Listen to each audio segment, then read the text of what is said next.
ચાંદીના વેચાણની જાહેરાત એક જ્વેલર્સને ભારે પડી। વર્તમાન ભાવ કરતા ઓછા ભાવે ચાંદી વેચાણની તેઓએ જાહેરાત કરી હતી। ચાંદી પ્રતિ કિલો 1.63 લાખ પ્લસ જીએસટીની જાહેરાત કરવામાં આવી હતી। જાહેરાત જોઈને મોટી સંખ્યામાં જ્વેલર્સ પર લોકો ઉમટ્યા હતા। ગ્રાહકોને ચાંદી ન મળતા લોકોએ જ્વેલર્સ સાથે માથાકૂટ કરી। ચાંદીના બિસ્કિટ કે લગડી ન મળતા લોકોએ ભારે હોબાળો મચાવ્યો। ગ્રાહકોના હોબાળાને પગલે પોલીસ બોલાવવાની ફરજ પડી। પોલીસે ગ્રાહકોને સમજાવ્યા બાદ આખરે આ મામલો થાળે પડ્યો।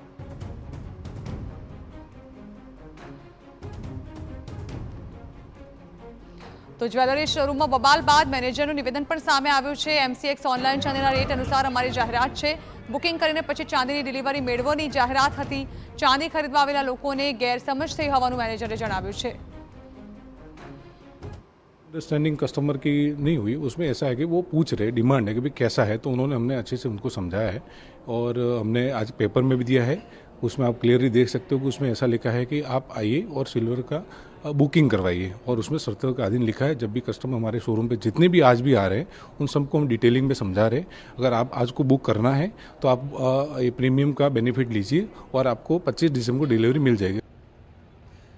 ચાંદીની વધતી કિંમત અને અમદાવાદના જ્વેલર્સ દ્વારા આપવામાં આવેલી જાહેરાત ખુદ જ્વેલર્સ માટે જ માથાનો દુખાવો સાબિત થઈ।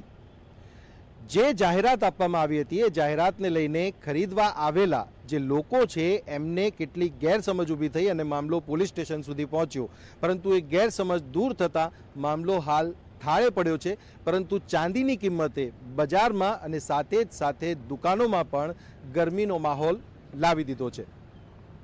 कैमरामैन रोशन कानानी साथे सचिन पाटिल, TV9